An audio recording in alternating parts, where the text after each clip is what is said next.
Hello everyone, welcome to new study hub. जैसा कि हमने पिछले वीडियो में डिस्कस किया था कि पूरे सिलेबस के बारे में डिस्कस किया था HPJOA के, तो हम उसी सीक्वेंस में अपनी क्लासेस शुरू करेंगे।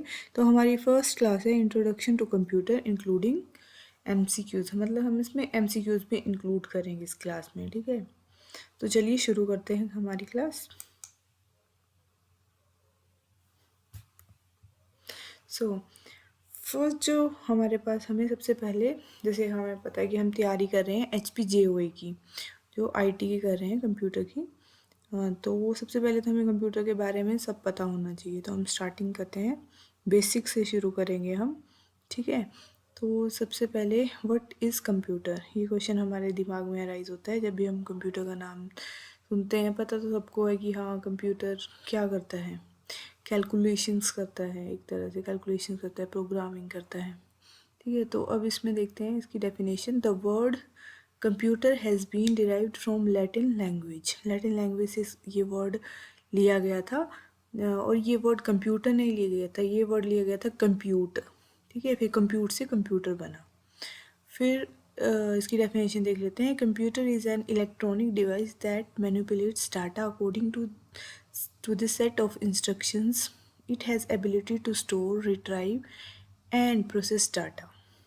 ठीक है, कंप्यूटर क्या है? एक इलेक्ट्रॉनिक डिवाइस है, मतलब इलेक्ट्रिसिटी से चलने वाली डिवाइस है, जो क्या करती है? मैनिपुलेट करती है डाटा को, मतलब डाटा के ऊपर ऑपरेशंस लगाती है और कुछ प्रोसेस करती है डाटा को। ठीक है, जैसे कि ये डायग्राम हमारे पास गिवन है, इसमें भी दिया है कि डाटा है, डाटा को हम क्या करेंगे? इनपुट करेंगे। जैसे इनपुट किया डाटा को, फिर उसके बाद वो इनपुट डाटा क्या होगा? प्रोसेस होगा। प्रोसेस होने के बाद वो कुछ आउटपुट देगा और उससे हमें क्या मिलेगी? इन्फॉर्मेशन मिलेगी। ये कैसी इन्फॉर्मेशन है? इसको बोलते हैं हम मीनिंगफुल इन्फॉर्मेशन। ठीक है, जिसका कुछ मतलब है।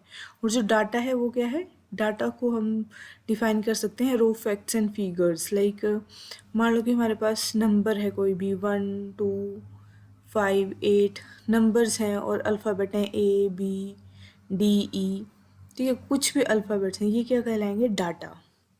ठीक है, बट आउटपुट क्या होगी जब हम इस पर कुछ प्रोसेस करेंगे? जैसे कि हमने नंबर है, मान लो 1 2 डाटा है हमारे पास। ठीक है, प्रोसेस में क्या किया? प्रोसेस में हमने मान लो 1 और 2 को क्या किया? प्लस कर दिया। ठीक है, तो उसका आंसर क्या आएगा? 3। तो 3 क्या हो गई हमारे पास? मीनिंगफुल इन्फॉर्मेशन हो गई। ठीक है, अब इसके साथ में स्टोरेज भी है। ठीक है, जैसे हम प्रोसेसिंग के लिए डाटा डालते हैं, ठीक है, तब वो क्या होता है? स्टोर भी होता रहता है साथ साथ में। ठीक है, वो डाटा स्टोर भी होता है, और जब आउटपुट निकलती है तो उसके बाद भी डाटा स्टोर हो सकता है। ठीक है, तो इसके बारे में हम बाद में डिटेल में पढ़ेंगे। अभी बेसिक से देख लेते हैं कि कंप्यूटर में क्या मेन फंक्शंस होते हैं इसके। इसके मेन फंक्शंस 4 हैं। पहला है इनपुट, फिर प्रोसेस, फिर आउटपुट और फिर स्टोरेज। ठीक है, ये सीक्वेंस जो है, ये इसी सीक्वेंस में काम करता है।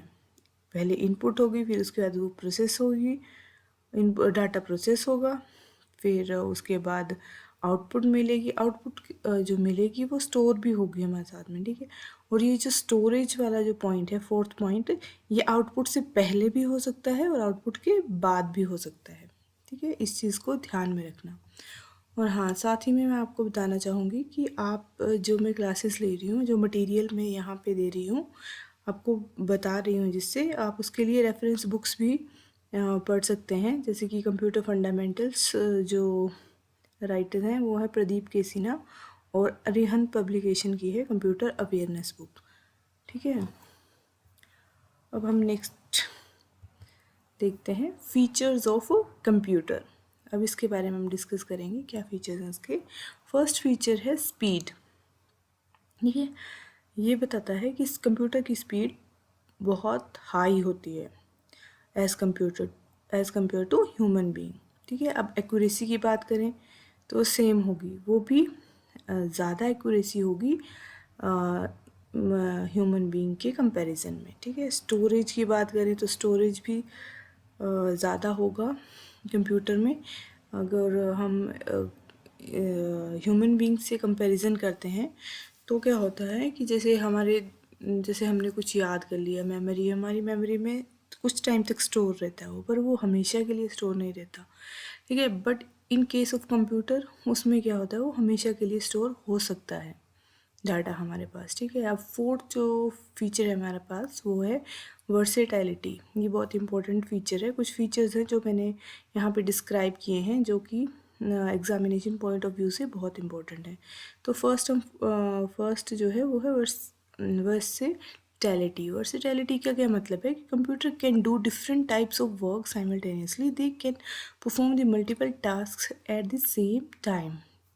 इसका क्या मतलब हुआ, कंप्यूटर जो है अलग अलग तरह के काम कर सकता है, एक साथ कर सकता है।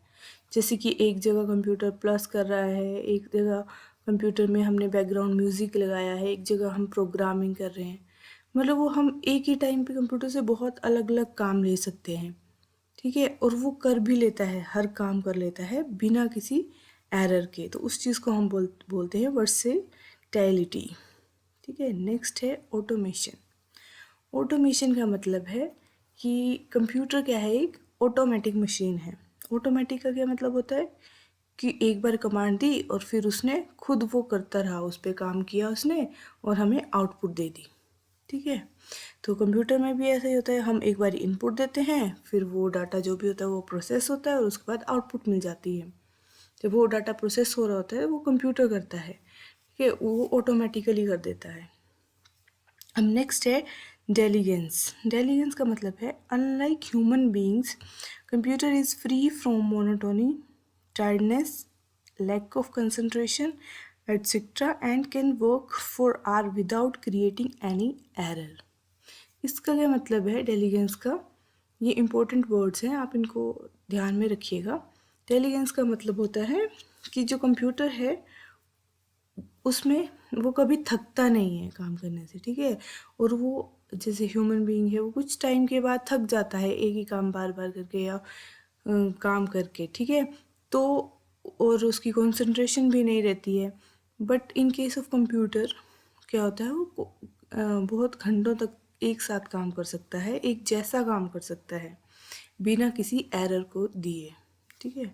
तो ये डेलीगेंस हो गया, ये फीचर हो गया, बहुत इंपॉर्टेंट फीचर है कंप्यूटर का, इसको आप ध्यान रखिएगा। अगला है secrecy. Leakage of information is reduced by creating login system with password and protection. मतलब कंप्यूटर में क्या है, जो इंफॉर्मेशन का जो लीकेज होता है उसको प्रोटेक्ट किया जा सकता है, ठीक है, उसको रोका जा सकता है। कैसे रोका जा सकता है, लॉगिन बना के, लॉगिन और पासवर्ड लगा के हम उसको कर सकते हैं। जैसे आपने देखा भी होगा मैक्सिमम लोग जिनके पास अपने सिस्टम्स होते हैं कंप्यूटर्स में, वो लॉगिन और पासवर्ड लगा के रखते हैं, ठीक है, ताकि उनका कोई डाटा चुरा ना पाए, देख ना पाए। अब नेक्स्ट है रिलायबिलिटी।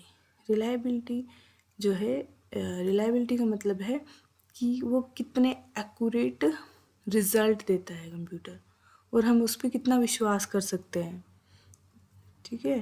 तो मतलब हम कंप्यूटर पे विश्वास कर सकते हैं क्योंकि ये ज़्यादा ह्यूमन बीइंग के कंपैरिजन में ज़्यादा अच्छे रिजल्ट देता है बिना किसी एरर के, ठीक है। तो हम उस पर विश्वास कर सकते हैं।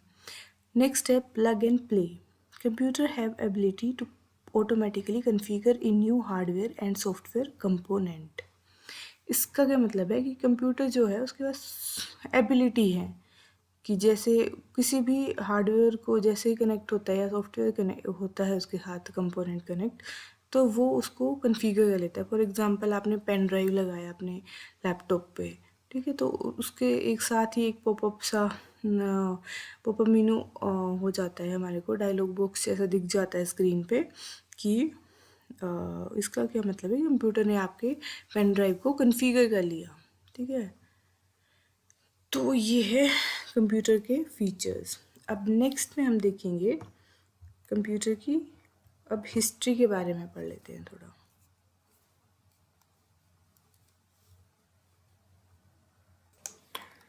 अब हिस्ट्री ऑफ कंप्यूटर के बारे में देखेंगे। फर्स्ट हम देखेंगे इन्वेंशन, फिर इन्वेंटर कैरेक्टरिस्टिक्स और फिर इसकी एप्लीकेशंस, ठीक है। फर्स्ट है अबाकस।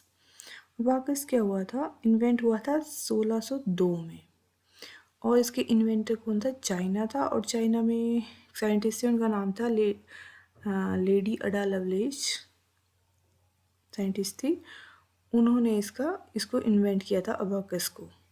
तो इसकी कैरेक्टरिस्टिक्स क्या है? ये है एक फर्स्ट मैकेनिकल कैलकुलेटिंग डिवाइस था ये, ठीक है। और इसकी क्या क्या काम करता था? ये एडिशन करता था, जमा करता था, घटाव करता था और स्क्वायर रूट निकालता था, ठीक है, स्क्वायर निकालता था। तो अगला नेक्स्ट है हमारे पास नेपियर बोन्स। नेपियर बोन्स जो है ये इन्वेंट किया गया था 1617 में, और जॉन नेपियर ने इसके इन्वेंटर थे, और उन्होंने 3 डायमेंशनल स्ट्रक्चर जो थी इसकी मेन कैरेक्टरिस्टिक्स थी। और नेपियर बोन्स ने जो इन्वेंशन किया था, नेपियर बोन्स जो इन्वेंशन थी, ये क्या कर सकता था? ये मशीन जो थी मल्टीप्लिकेशन कर सकती थी, और इसमें जो टेक्नोलॉजी यूज़ हुई थी वो थी रेप्डोलॉजिया, ठीक है। तो हमें इसको याद रखना है कुछ कुछ वर्ड्स को। अब नेक्स्ट है पास्कल लाइन। पास्कल लाइन जो थी 1642 में हमारे पास इन्वेंट हुई थी, और ब्लेस पास्कल जो थे इसके इन्वेंटर थे। इन्होंने क्या बनाया, और इसको हम क्या कर सकते हैं? पास्कलिन को हम बोलते हैं फर्स्ट मैकेनिकल एडिंग मशीन। और आपसे ये क्वेश्चन भी पूछा जा सकता है कि ब्लेस पास्कल जो है उसने कौन सी इन्वेंशन की थी? तो आप बोलेंगे पास्कलिन। और वो कैसी मशीन थी? वो थी एडिंग मशीन, जो क्या करती थी?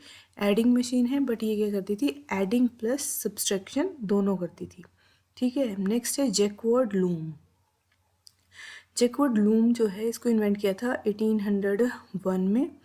इसने किया था? जोसेफ मारी जैकवर्ड ने किया था। और इसके जो मेन कैरेक्टरिस्टिक्स थी वो थी सिल्क बेस्ड पैटर्न यूज़ किए गए थे इसमें, और used first time punched card. और ये भी क्वेश्चन इंपॉर्टेंट है कि सबसे पहली बार पंच्ड कार्ड को यूज़ कब किया गया था? पंच कार्ड क्यों यूज़ किए जाते हैं हमारे पास? स्टोरेज के लिए यूज़ किए जाते हैं, ठीक है। और स्टोरेज के लिए या इनपुट देने के लिए यूज़ किए जाते थे पंच कार्ड। जैकवर्ड लूम जो था, इन्वेंशन जो थी, जो जोसेफ मैरी जैकवर्ड ने की थी, इसमें पहली बार पंच कार्ड को यूज़ किया गया था, और ये टेक्सटाइल इंडस्ट्री में यूज़ किए जाते थे। और नेक्स्ट है एनालिटिकल इंजन। ये बहुत इंपॉर्टेंट है। एनालिटिकल इंजन जो है 1837 में इसको इन्वेंट किया गया था। चार्ल्स बेबेज ने इसको इन्वेंट किया था, और ये चार्ल्स बेबेज जो है, आपने बहुतों ने इसका नाम सुना होगा इन साइंटिस्ट का। इनको हम फादर ऑफ कंप्यूटर भी कहते हैं, ठीक है। और क्वेश्चन इस तरह से भी पूछा जा सकता है कि फर्स्ट जनरल पर्पस कंप्यूटर जो था किसने इन्वेंट किया था? फर्स्ट जनरल पर्पस कंप्यूटर, तो इसका आंसर होगा चार्ल्स बेबेज ने किया था। और इसमें इन्होंने स्टोरेज प्रोग्राम्स के रूप में स्टोरेज प्रोग्राम्स को पैग्स और बैरल्स कहते थे, ठीक है। और इसमें क्या था? Decimal machine use sign and magnitude for representation of number, इसकी एप्लीकेशंस थी। अगला है टेबुलेटिंग मशीन। इसको इन्वेंट किया गया था 1890 में, और हरमन होल्थरिथ ने इसको इन्वेंट किया था। हरमन होल्थरिथ ने टेबुलेटिंग मशीन को इन्वेंट किया था। इसको फर्स्ट इलेक्ट्रोकेमिकल मशीन भी कहते हैं। और ये जब जो हमारे देश में जब सेंसस वगैरह कैलकुलेट किए जा रहे थे, उस टाइम पे इसको यूज़ किया गया था। टेबुलेटिंग मशीन के द्वारा सेंसस को कैलकुलेट करने में यूज़ किया गया था। फिर अगला है हमारे पास मार्क 1। 1944 में इसको इन्वेंट किया गया था। किसने किया था? होवर्ड एकिन ने इसको इन्वेंट किया था। और इसका मेन कैरेक्टरिस्टिक्स क्या थी? Interlocking panel of the small glass, और स्टोरेज डिवाइस के रूप में मैग्नेटिक ड्रम्स यूज़ किए जाते थे इसमें, मार्क 1 में, ठीक है। अब इसकी एप्लीकेशन क्या थी कि ये कहाँ पे यूज़ हुआ था? पहली बार यूज़ हुआ था वर्ल्ड वॉर 2 में यूज़ हुआ था मार्क 1, ठीक।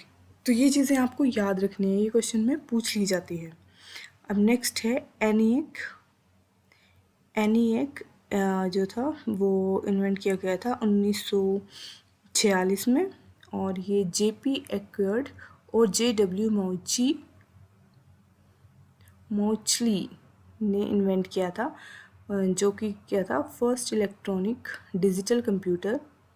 ये फर्स्ट इलेक्ट्रॉनिक डिजिटल कंप्यूटर था, ठीक है। Used for weather prediction automatic in energy calculations and other scientific use में इसको यूज़ किया जाता था।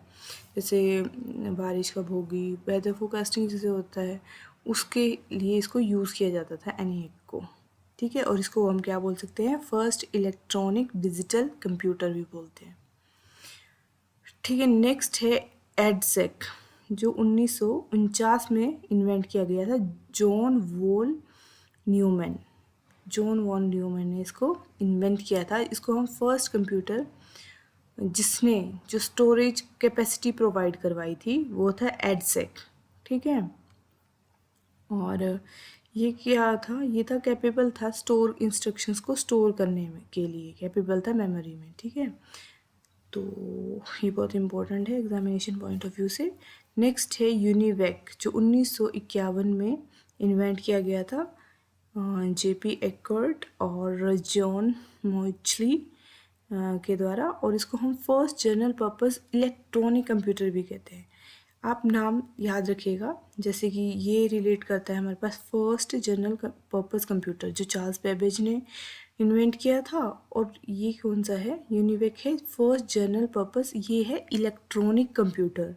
ठीक है, जो किसने किया था, दो इन्वेंटर्स इसके, जेपी एक्कर्ट और जे.डब्ल्यू. माउचली। ठीक है, तो ये चीज़ याद रखनी है आपने। Use the magnetic tape as a input and output, इसमें मैग्नेटिक टेप भी यूज़ की गई थी और इनपुट आउटपुट की तरह। ठीक है, नेक्स्ट है IBM 650 कंप्यूटर, ये IBM कंपनी का कंप्यूटर है, और IBM कंपनी ने इसको इन्वेंट किया है, और provide the input output unit converting alphabetically special characters to 2-digit decimal code. और इसको कहाँ यूज़ किया जाता था, ऑयल रिफाइनरी डिज़ाइन में, मार्केटिंग, रिसर्च, एनालिसिस में इसको यूज़ किया जाता था उस टाइम पे। ठीक है, अब नेक्स्ट देखेंगे अभी हम,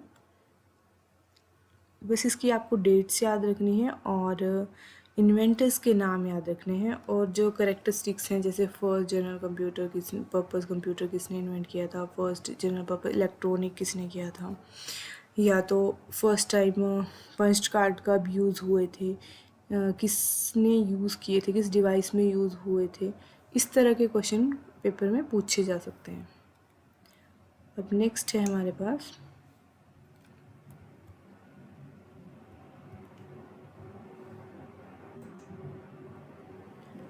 अब हमें डिस्कस करते हैं फादर ऑफ कंप्यूटर। जैसे हमने पिछले स्लाइड में भी पढ़ा कि फादर ऑफ कंप्यूटर किसे कहा जाता है, चार्ल्स बेबेज को।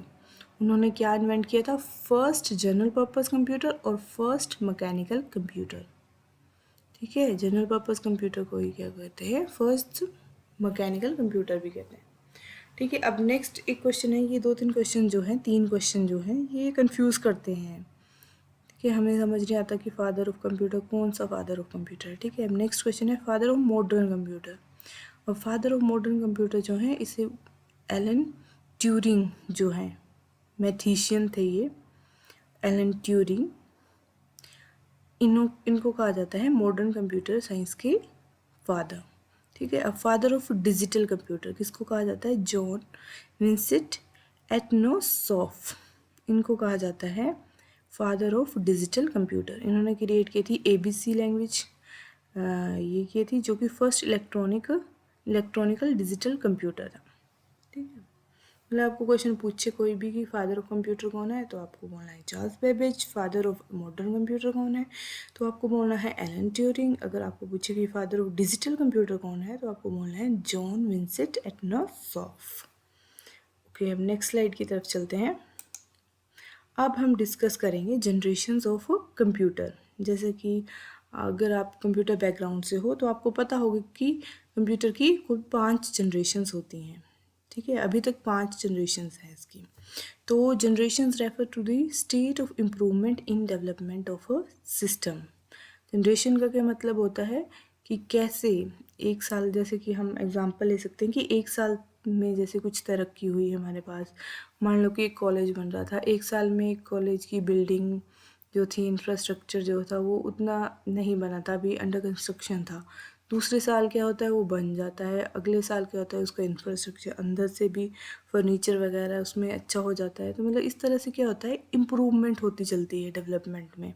उसी तरह से जनरेशन ऑफ कंप्यूटर ये भी एक बताता है इम्प्रूवमेंट कंप्यूटर्स में, कि किस तरह से, हाँ, किस तरह से ईयरली जैसे जो हुआ इम्प्रूवमेंट होती रही। ठीक है, तो हम फर्स्ट जो जनरेशन है, फर्स्ट जनरेशन की बात करते हैं। फर्स्ट जनरेशन जो था इसका जो टाइम पीरियड था वो था 1942 से लेके 1955 तक। ठीक है, और इसमें हम क्या यूज़ करते थे, जो मेन इसमें यूज़ किया जाता था कंपोनेंट वो था वैक्यूम ट्यूब्स। इधर आपको शो भी हो रही है पिक्चर वैक्यूम ट्यूब्स की। इस तरह से जैसे एक पिक्चर आपको शो हो रही है वैक्यूम ट्यूब की, एक ट्यूब की, इस तरह से बहुत सारी ट्यूब्स यूज़ की जाती थी। ठीक है, कंप्यूटर में। और कंप्यूटर पहले के टाइम पे जो उसका साइज़ होता था वो एक, आप देख सकते हैं पिक्चर में भी, एक रूम की तरह साइज़ होता था, रूम से भी बड़ा साइज़ होता था उसका, एक बहुत बड़ा रूम होता था। वहाँ पे वैक्यूम ट्यूब्स को यूज़ किया जाता था, उसमें करंट फ्लो होता था और उससे क्या होता था, कैलकुलेशंस की जाती थी। ठीक है, और इसमें स्टोरेज के लिए क्या यूज़ किया जाता है, पंच्ड कार्ड्स यूज़ किए जाते थे और मैग्नेटिक ड्रम यूज़ किया जाता था, जिसको कि हम काउंटर व्हील भी कहते थे। ठीक है, और फर्स्ट जनरेशन में आपको पता ही है बहुत ही लार्ज था, और इसमें जो जो प्रोसेसिंग थी वो बहुत ही स्पीड बहुत ही स्लो थी, और जो इसमें दिए हुए हैं और कुछ एग्जांपल्स भी हैं फर्स्ट जनरेशन कंप्यूटर के, जैसे एनीएक हो गया, यूनिवेक हो गया, एडवेक हो गया, IBM 701 हो गया, एडसेक हो गया। आपको इन फर्स्ट जनरेशन के कंप्यूटर के नेम भी याद होने चाहिए, ये कंप्यूटर में पूछ लिया जाता है एग्ज़ाम में। अब नेक्स्ट देखते हैं हम, ये तो फर्स्ट जनरेशन की बात होगी। बस आपको इसमें जो इम्पोर्टेंट चीज़ है वो ये याद रखनी है कि मेन कंपोनेंट क्या था। इसमें मेन कंपोनेंट था वैक्यूम ट्यूब्स, और इसका जो टाइम पीरियड था वो था 1942 से 1955 तक, और स्टोरेज के रूप में यूज़ होता था पंच्ड कार्ड और मैग्नेटिक ड्रम्स। ठीक है, अब नेक्स्ट पे चलते हैं हम सेकेंड जनरेशन पे। सेकेंड जनरेशन शुरू होती थी 1955 से लेके 1964 पर तक। ठीक है, तो इस पे क्या यूज़ होता था हमारे पास, use the batch operating system. Batch operating system मतलब कुछ बैच में, जैसे हम कोई भी जॉब होती थी वो बैच में ली जाती थी, एक ग्रुप में यूज़ की जाती थी। ठीक है, फिर वो कंप्यूटर को दी जाती थी, फिर उस तरह से वो प्रोग्राम एग्जीक्यूट करता था। और इसका जो मेन कंपोनेंट था सेकेंड जनरेशन में वो था ट्रांजिस्टर्स, जिसमें फ़ोटोज़ भी आपको दिए हैं। इस तरह के ट्रांजिस्टर्स यूज़ किए जाते थे सेकेंड जनरेशन में। और स्टोरेज के रूप में यूज़ किया जाता है मैग्नेटिक डिस्क और टेप, जैसे हमने पहले देखा कि पहले पंच्ड कार्ड और मैग्नेटिक ड्रम यूज़ किए जाते थे, इसमें मैग्नेटिक डिस्क और टेप्स यूज़ की जाती थी। ठीक है, जो कि as compare to first generation easy था स्टोरेज हमारा, और थोड़ा सा फास्ट भी था सेकंड जनरेशन के कंप्यूटर्स फर्स्ट जनरेशन के कंप्यूटर्स के कंपैरिजन में।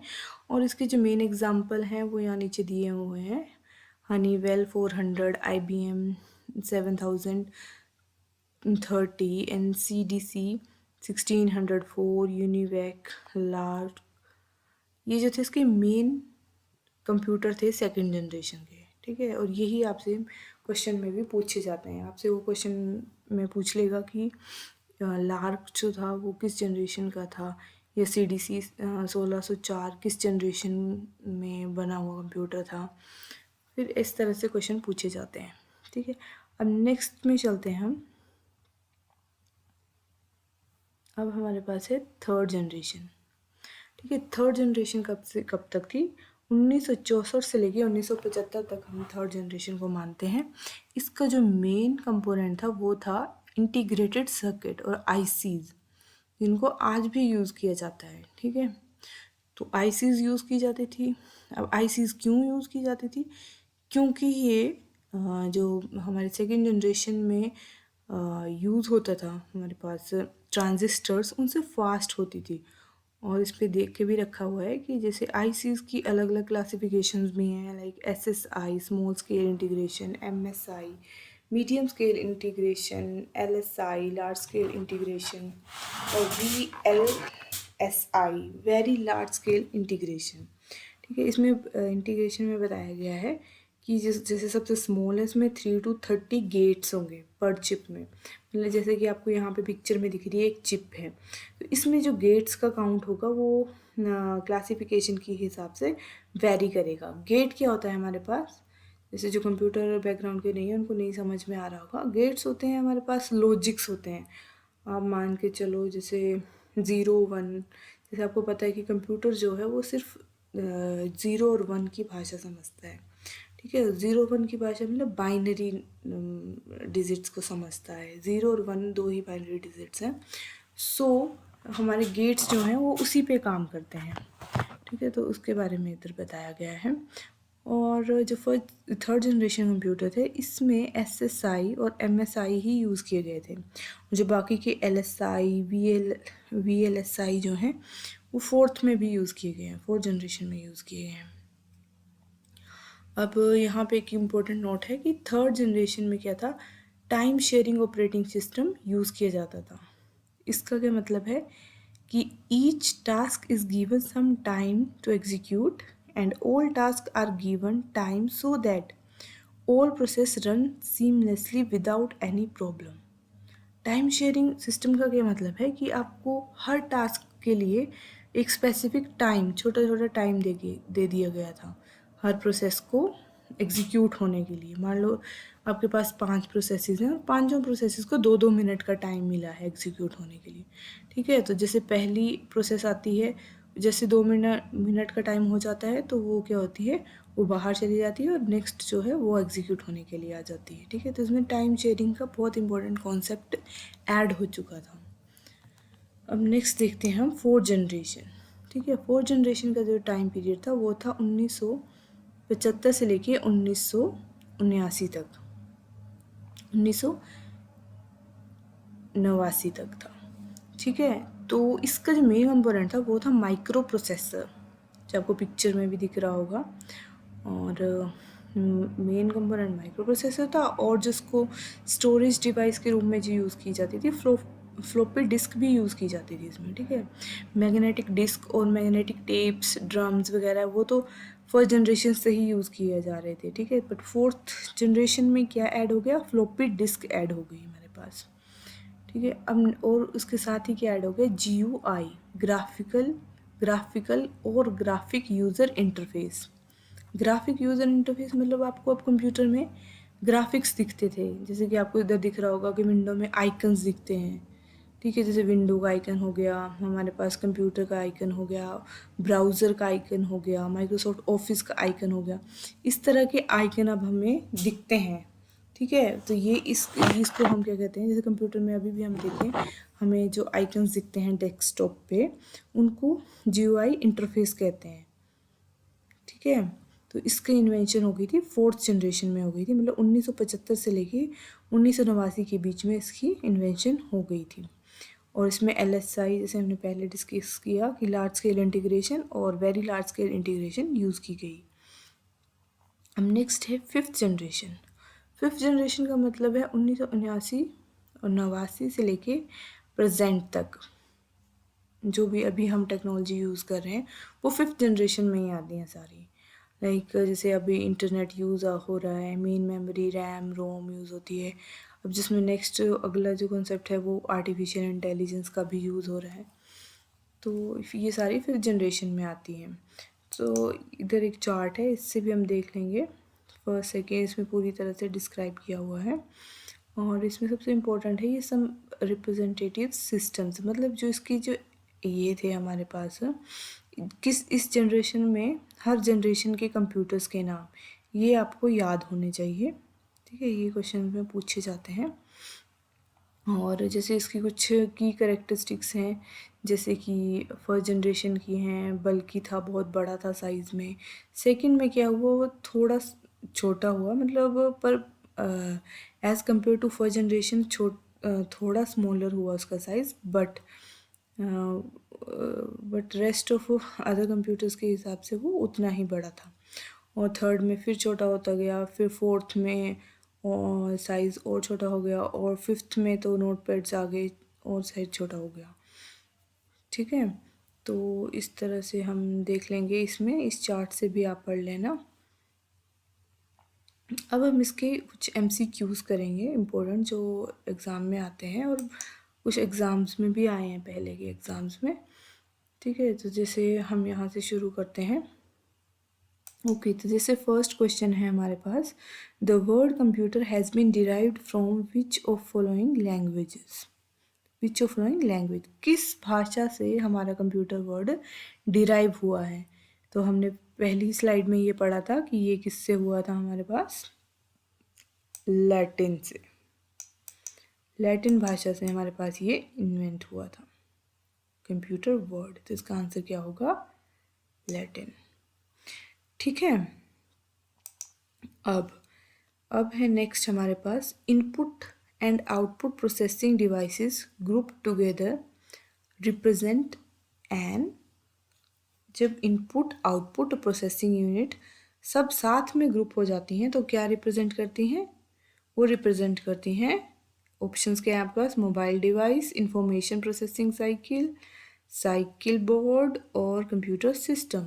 तो क्या रिप्रेजेंट करती है, कंप्यूटर सिस्टम को रिप्रेजेंट करती है। तो इसका सही आंसर क्या हो जाएगा हमारे पास, कंप्यूटर सिस्टम इसका सही आंसर हो जाएगा।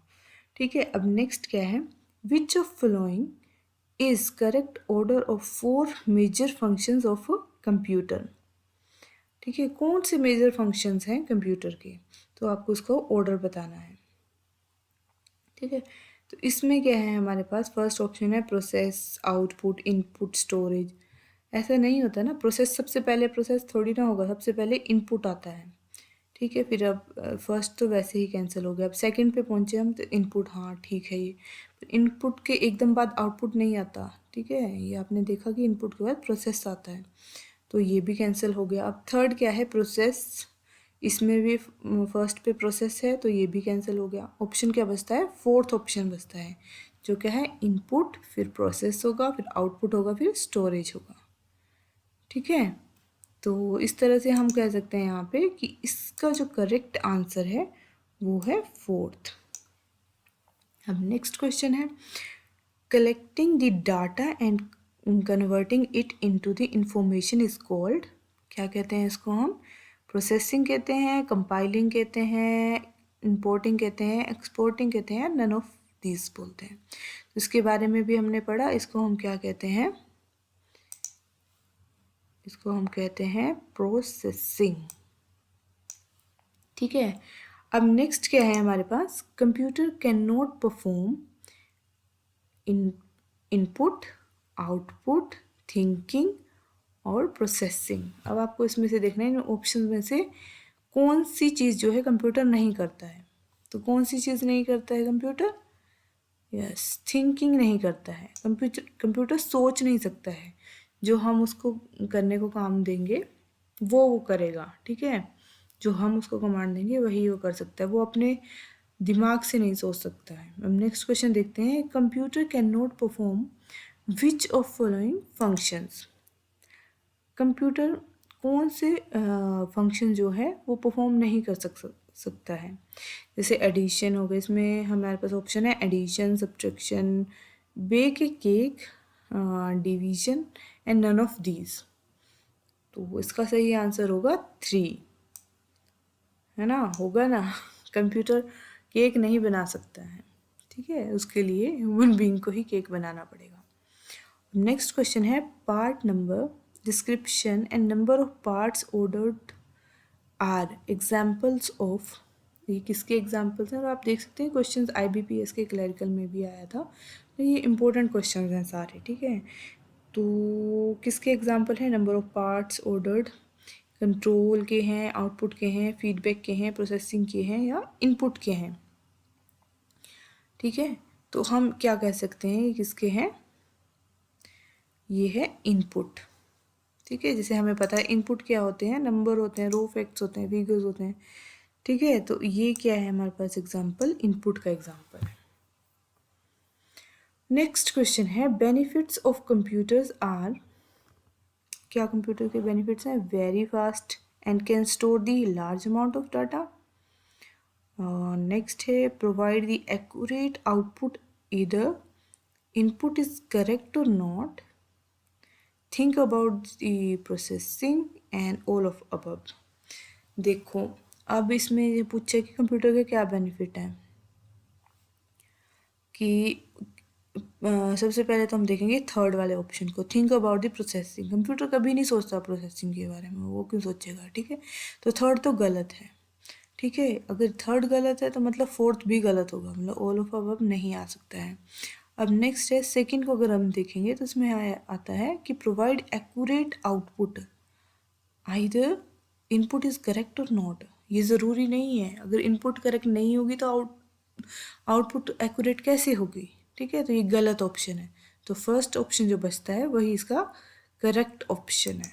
तो फर्स्ट ऑप्शन क्या है हमारे पास, इट्स वेरी फास्ट, जो कि हमने पहले पढ़ा था इसके फीचर्स में कंप्यूटर के, कि ये फास्ट होता है, can store the huge amount of storage, ठीक है, ह्यूज अमाउंट ऑफ डाटा को स्टोर कर सकता है, ठीक है। तो ये इसके आंसर्स हुए। तो अब नेक्स्ट में देखेंगे हम,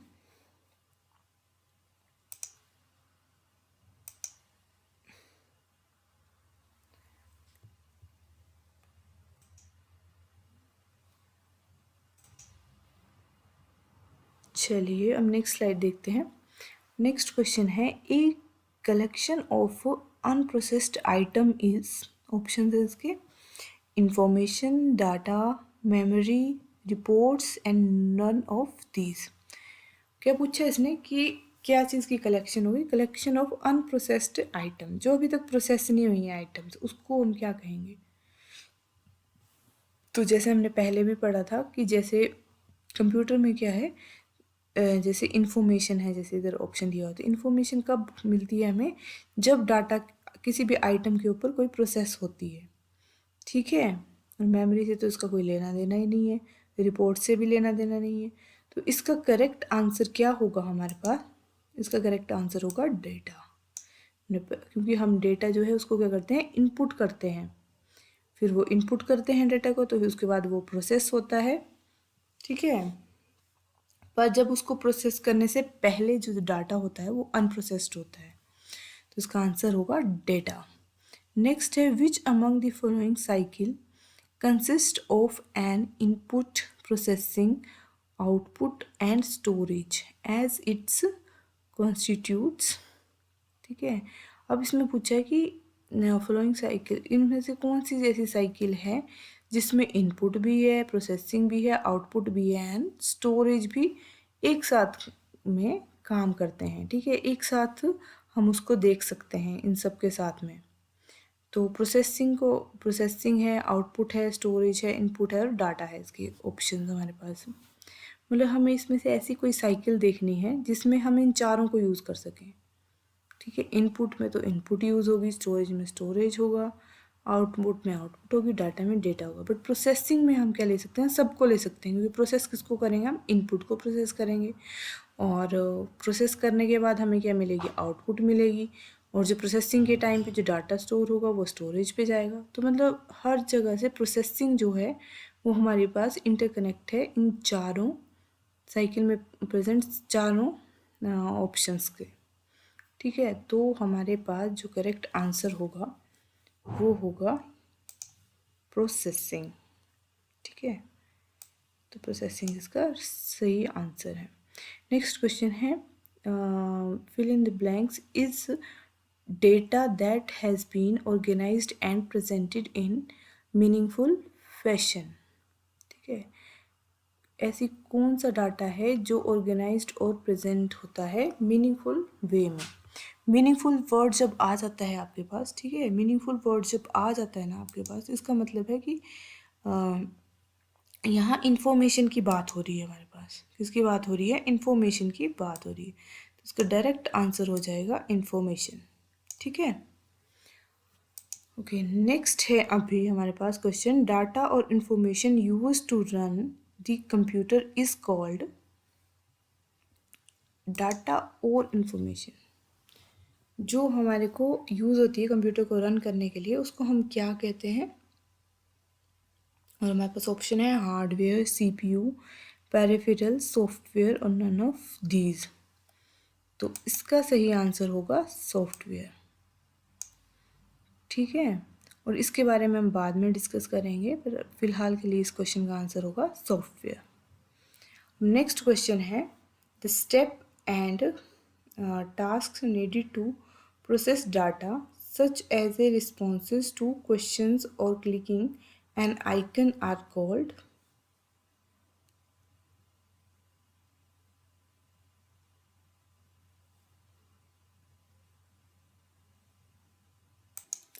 इसमें हमारे पास ऑप्शंस हैं instructions, the operating system, application software, the system unit and hardware unit. ये 12th और 12 और 13 जो क्वेश्चन है ये इस टॉपिक से रिलेटेड नहीं है, ये गलती से आ गए यहाँ पे, तो इनको इग्नोर करना। बट इसका आंसर मैं बता देती हूँ, इसका आंसर होगा instruction.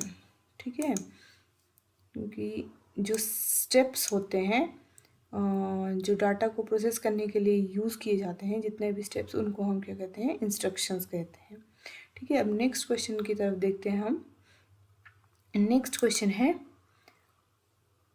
Earliest computing device is calculator, option है abacus, difference engine, analytical engine और नन ऑफ अबव। तो आपने पढ़ा कि सबसे पहले कौन सी डिवाइस आई थी इनमें से, कैलकुलेटिंग डिवाइस। अगर आपने पढ़ी होगा पहले स्लाइड्स पे, तो जब हमने डिस्कस किया था हिस्ट्री ऑफ कंप्यूटर तब हमने इसके बारे में पढ़ा था। तो इसका आंसर क्या है, अबाकस। अबाकस क्या है, इसका सही आंसर है, जो कि चाइना ने इन्वेंट किया था, और इसकी जो इन्वेंटर थी वो थी लेडी अडा लवलेश। इन्होंने क्या बनाया था, फर्स्ट मैकेनिकल कैलकुलेटिंग डिवाइस बनाई थी, जो थी अबेकस। अब नेक्स्ट है अबेकस कैन परफॉर्म, ये क्या परफॉर्म कर सकते हैं, कौन कौन से ऑपरेशन परफॉर्म कर सकता था। इसमें ऑप्शन है एडिशन, सब्सट्रैक्शन, मल्टीप्लिकेशन और बोथ 1 and 2। अबेकस जो था वो 3 तरह के ऑपरेशन परफॉर्म कर सकता था, एडिशन भी कर सकता था, सब्सट्रैक्शन भी कर सकता था, और एक क्या कर सकता था, स्क्वायर रूट कर सकता था। ठीक है, तो इसका सही आंसर क्या होगा, स्क्वायर रूट यहाँ पे दिया नहीं है, तो इसका सही आंसर होगा फोर्थ, बोथ 1 and 2, मतलब एडिशन और सब्सट्रैक्शन दोनों कर सकता था अबेकस। ठीक है, अब हमारे पास जो नेक्स्ट है वो क्या है, नेक्स्ट स्लाइड है जी।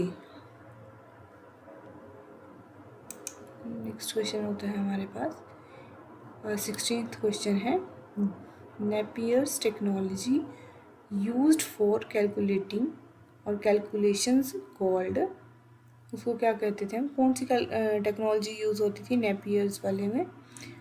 इसमें हमने पढ़ा था कि इसमें टेक्नोलॉजी जैसे इन्होंने दिए हैं एग्जांपल्स, इसमें से कौन सी होती थी हमारे पास टेक्नोलॉजी।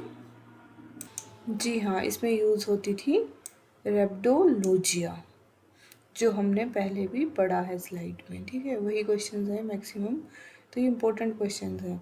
नेक्स्ट है पास्केलाइन इज़ ऑल्सो नोन एज, पास्केलाइन को हम ऑल्सो क्या कहते हैं, अबेकस बोलते हैं, नहीं, ये ऑप्शन नहीं है। एडिंग मशीन और डिवीज़न मशीन, डिफरेंस मशीन, कौन सी मशीन कहते हैं हम इसको, बोलते हैं एडिंग मशीन।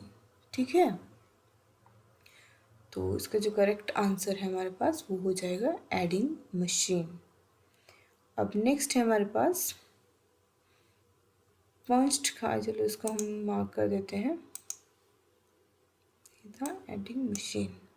अब नेक्स्ट है हमारे पास punched card were first introduced by, punched card किसके द्वारा इंट्रोड्यूस किए गए थे पहली बार, जी हाँ, ये किए गए थे हमारे पास, फर्स्ट टाइम इंट्रोड्यूस किए गए थे। हाँ जी, इसके आंसर्स हैं Powers, Pascal's, Herman Hollerith, none of these और जैकवर्ड। जैसे कि हमने पढ़ा था, जैकवर्ड जो थे उन्होंने इसको क्या किया था, पंच्ड कार्ड जो थे फर्स्ट टाइम यूज़ किए थे। ठीक है, और जैकवर्ड ने कौन सी मशीन बनाई थी, उन्होंने बनाई थी टेबुलेटिंग मशीन। चलो देख लेते हैं इसको, टेबुलेटिंग मशीन बनाई थी स्लाइड में पढ़ा था, जैसे ये है जैकवर्ड, इन्होंने क्या किया था, जैकवर्ड लूम जो थी ये इन्वेंशन थी इनकी, और इन्होंने क्या किया था, फर्स्ट टाइम पंच कार्ड को यूज़ किया था। ठीक है, सो हम यहाँ पे थे। ठीक है, तो इसका आंसर क्या होगा 3। अब 19th क्वेश्चन है हमारे पास, which of following is known as the father of computer. किसे हम फादर ऑफ कंप्यूटर कहते हैं? तो फादर ऑफ कंप्यूटर किसे कहते हैं हम? हमने देखा होगा सिंपल फादर ऑफ कंप्यूटर बोला है, तो इसका सही आंसर क्या होगा, चार्ल्स बेबेज होगा इसका आंसर। तो चार्ल्स बेबेज को हम कहते हैं फादर ऑफ कंप्यूटर। अब नेक्स्ट है हमारे पास, analytical engine developed by, analytical engine इसके बारे में हमने पढ़ा था। तो ऑप्शन है हमारे पास, Blaise Pascal, Charles Babbage, Dennis Ritchie, एनएल ट्यूरिंग। ठीक है, तो इसका सही आंसर क्या हो जाएगा एनालिटिकल इंजन में, चार्ल्स बेबेज, क्योंकि चार्ल्स बेबेज को ही फादर ऑफ कंप्यूटर कहते हैं। चार्ल्स बेबेज ने ही एनालिटिक इंजन का इन्वेंशन किया था, और साथ ही इन्होंने जो एनालिटिकल इंजन था इसको क्या कहते थे, फर्स्ट जनरल पर्पस कंप्यूटर भी कहते थे। ठीक है, तो इसका सही आंसर क्या हो जाएगा, चार्ल्स बेबेज। अब नेक्स्ट है हमारे पास, the analytical engine developed during the first generation of computer used dash as a memory unit. Analytical engine जो था वो डेवलप हो गया था फर्स्ट जनरेशन पे ही। ठीक है, तो उस टाइम मेमोरी यूनिट कौन सी यूज़ की जाती थी, इसमें ये पूछ रहे हैं। तो फर्स्ट जनरेशन में अगर हम याद करने की कोशिश करें तो मेमोरी यूनिट क्या क्या क्या मेमोरी यूनिट्स यूज़ होती थी हमारे पास, रैम नहीं, रैम तो नहीं होती थी ऑप्शन, फ्लॉपीज भी नहीं होती थी, कार्ड्स भी नहीं होते थे, काउंटर व्हील्स होते थे। तो इसका सही आंसर क्या होगा हमारे पास, counter wheels. Counter wheels means magnetic drums. ठीक है, फर्स्ट जनरेशन में हमारे पास स्टोरेज के लिए यूज़ होते थे पॉइंट कार्ड, या तो मैग्नेटिक ड्रम्स यूज़ होते थे। ठीक है, मैं आपको दिखा देती हूँ।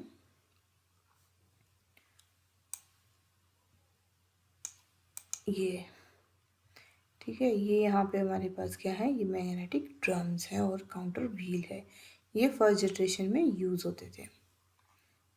ठीक है, अब नेक्स्ट है हमारे पास कि tabulating machine was the first electromechanical machine developed by। अब हमसे पूछा गया है कि जो टेबुलेटिंग मशीन है वो किसने डेवलप की थी। जैसे कि हमारे यहाँ हमारे पास ऑप्शंस है, Herman Hollerith, Howard Aiken, Blaise Pascal and John Napier. तो जैसा कि हमने पहले पढ़ा कि जो, अगर हम इसमें से देखें तो हॉवर्ड एकिन जो था उन्होंने मार्क 1 डेवलप की थी, और ब्लेस पास्कल ने पास्कलाइन किया था, और जॉन नेपियर ने नेपियर बोन्स किया था इन्वेंट। ठीक है, और अब बचता कौन है, हरमन होल्थरिच। तो हरमन होल्थरिच ने क्या इन्वेंट किया था, टेबुलेटिंग मशीन। अब नेक्स्ट क्वेश्चन है, अब इसका आंसर हो गया हरमन होल्थरिच। और नेक्स्ट क्वेश्चन है हमारे पास, who designed the first electronic computer ENIAC. ENIAC किसने हमारे पास डिज़ाइन किया, तो वॉन न्यूमैन का देखें हम, तो वॉन न्यूमैन ने नहीं किया, जोसेफ एम इसने, जैकवर्ड ने भी नहीं किया, क्योंकि वॉन न्यूमैन ने किया था एडसेक, ADSAC सेक जो था वो कंप्यूटर इन्वेंट किया था जोसेफ जैकवर्ड। इन्होंने नहीं किया था कुछ भी, जोसेफ एक अलग नाम है, एम, और जैकवर्ड लूम इन्वेंट किया था, और Presper Eckert and John W Mauchly, इन्होंने दोनों साइंटिस्ट ने इन्वेंट किया था एनीएक को। ठीक है, तो इसका आंसर होगा 3।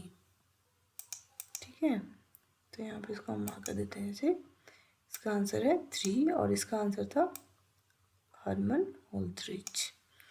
ठीक है, अब नेक्स्ट क्वेश्चन है हमारे पास कि the first computer which provides the storage is. वो कौन सा कंप्यूटर है जिसने स्टोरेज प्रोवाइड करवाई थी? तो वो कौन सा कंप्यूटर है? एडसेक, मतलब कि फर्स्ट ऑप्शन हमारे पास सही आंसर है। क्योंकि हमने पढ़ा कि एडसेक क्या था, वोन न्यूमैन ने इसको इन्वेंट किया था एडसेक को। इसको ही हम कहते थे फर्स्ट कंप्यूटर जिसने स्टोरेज प्रोवाइड करवाया था। ठीक है। और अब नेक्स्ट क्वेश्चन है, name the first general purpose electronic computer. ठीक है, इलेक्ट्रॉनिक कंप्यूटर कौन है जनरल पर्पस? क्वेश्चन हमारे पास आंसर दिए हैं, EDVAC, EDSAC, UNIVAC, EDVAC and none of this. तो इसका आंसर होगा यूनिवैक। ठीक है, इसका आंसर क्या होगा? यूनिवैक होगा। ये हमने पहले भी पढ़ा था। और अगर हमसे पूछा होता first general purpose computer, electronic नहीं होता इस पर, फर्स्ट जनरल पर्पस कंप्यूटर, तो वो कौन सा होता? वो होता है एनालिटिकल इंजन, जो चार्ल्स बेबेज ने इन्वेंट किया है। ठीक है, तो आपको इन चीज़ों को ध्यान में रखना है कि फर्स्ट जनरल पर्पस कंप्यूटर कौन है, first general purpose electronic computer कौन है, फर्स्ट इलेक्ट्रोकेमिकल कंप्यूटर कौन है, इलेक्ट्रोमैग्नेटिक कंप्यूटर कौन है, डिजिटल कंप्यूटर कौन है फर्स्ट। इस सब के नाम आपको याद रखने हैं। ठीक है, अब हम अगले क्वेश्चन देख लेते हैं। अब जैसे नेक्स्ट है हमारे पास यहाँ पे कि computer size was very large in, computer size किस जनरेशन में सबसे ज़्यादा बड़ा था? अगर हम फर्स्ट की बात करें, सेकंड की करें, थर्ड की करें या फोर्थ की करें, जो फर्स्ट जनरेशन कंप्यूटर था ये हमारे पास सबसे बड़ा थे। मतलब इसके लिए एक पूरा रूम या उससे भी बड़ा हॉल या 2-3 रूम इकट्ठे होके भी फर्स्ट जनरेशन कंप्यूटर में मतलब बहुत बड़ा साइज था उसका। सेकंड क्वेश्चन है हमारे पास, नेक्स्ट क्वेश्चन है, first generation computer were based on transistors, conductors, ICs and vacuum tubes. इसके बारे में भी हमने बहुत अच्छे से पढ़ा है कि फर्स्ट जनरेशन कंप्यूटर में हमने कौन सा मेन कंपोनेंट यूज़ होता था। अगर हम ट्रांजिस्टर्स की बात करें तो ट्रांजिस्टर सेकेंड जनरेशन में यूज़ होते थे। कंडक्टर्स की बात करें तो कंडक्टर कहीं भी यूज़ नहीं होते थे। आईसीज थर्ड जनरेशन में यूज़ होती थी। तो बचता क्या है? Vacuum tubes. तो वैक्यूम ट्यूब्स हमारी फर्स्ट जनरेशन में यूज़ होती है। जैसे मैंने आपको पिक्चर में भी बताया था कि किस तरह से बहुत सारी वैक्यूम ट्यूब्स जो थी वो अटैच की जाती थी और उससे फर्स्ट जनरेशन कंप्यूटर बनाया गया था। अब नेक्स्ट क्वेश्चन है, computer build before the first generation computer was. ठीक है, इसका क्या ऑप्शंस है कि जो कंप्यूटर जो बनाया गया था फर्स्ट जनरेशन से पहले वो कैसे थे? वो मैकेनिकल थे, इलेक्ट्रोकेमिकल मैकेनिकल थे, इलेक्ट्रिकल थे या इलेक्ट्रॉनिक्स थे? ठीक है, तो इसका क्या आंसर होगा? 1। वो कैसे थे? मैकेनिकल थे, उसमें कोई इलेक्ट्रिसिटी या इलेक्ट्रिक यूज़ नहीं होती थी। अब नेक्स्ट जो है वो है, first generation computer used dash language. कौन सी ये लैंग्वेज यूज़ की जाती थी फर्स्ट जनरेशन कंप्यूटर में? तो इसमें यूज़ की जाती थी मशीन लैंग्वेज या असेंबली लैंग्वेज या हाई लेवल या नन ऑफ दीज या बोथ 1 और 2। तो हम सबसे पहले अगर हम बात करें मशीन लैंग्वेज, तो मशीन लैंग्वेज क्या होती है? बाइनरी लैंग्वेज होती है। बाइनरी लैंग्वेज मतलब बाइनरी में आती है बाइनरी, मतलब 2 चीज़ें आती हैं। ठीक है, या तो 0 या तो 1। ठीक है, तो मशीन लैंग्वेज में आती है बाइनरी लैंग्वेज। और सेकंड क्या है इधर? Assembly language. असेंबली लैंग्वेज में आते हैं कुछ ऐसे सिंबल्स, जैसे कुछ ऐसी कमांड जो कंप्यूटर को समझ आती है। ठीक है, और हाई लेवल लैंग्वेज जो इंग्लिश जो लैंग्वेज होती है जो हम पढ़ते हैं उससे रिजेंबल करती है, उसकी तरह होती है हाई लेवल लैंग्वेज हमारे पास। ठीक है, तो कंप्यूटर कौन सी भाषा समझता, और फर्स्ट जनरेशन यहाँ में से पूछा गया है, फर्स्ट जनरेशन कंप्यूटर कौन सी भाषा यूज़ करता था, लैंग्वेज यूज़ करता था? तो इसका सही आंसर होगा machine language and assembly language both. Means इसका सही जो आंसर है वो आंसर है 3। बोथ 1 एंड 2 इसके आंसर्स होंगे। नेक्स्ट क्वेश्चन है, speed of first generation computer was in. अब जो फर्स्ट जनरेशन की स्पीड थी वो किस में होती थी? अब यहाँ हम देखेंगे नैनो सेकेंड्स, आंसर ये हमारे पास मिली सेकेंड है, माइक्रो सेकेंड्स है, नैनो मिली सेकेंड्स है और नन ऑफ दीज है हमारे पास। ठीक है, अगर यहाँ पे हम बात करें माइक्रो सेकेंड्स की, तो माइक्रो सेकेंड्स का क्या मतलब होता है हमारे पास, और मिली का क्या होता है।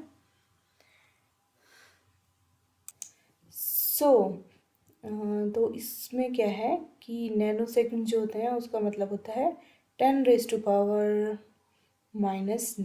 मिली सेकेंड मतलब 10⁻⁻3, और माइक्रो सेकेंड मीन्स 10⁻⁻6। तो हम इसको याद रखना है कि speed of first generation computer was, इसका होगा answer fourth answer, micro second इसका आंसर होगा।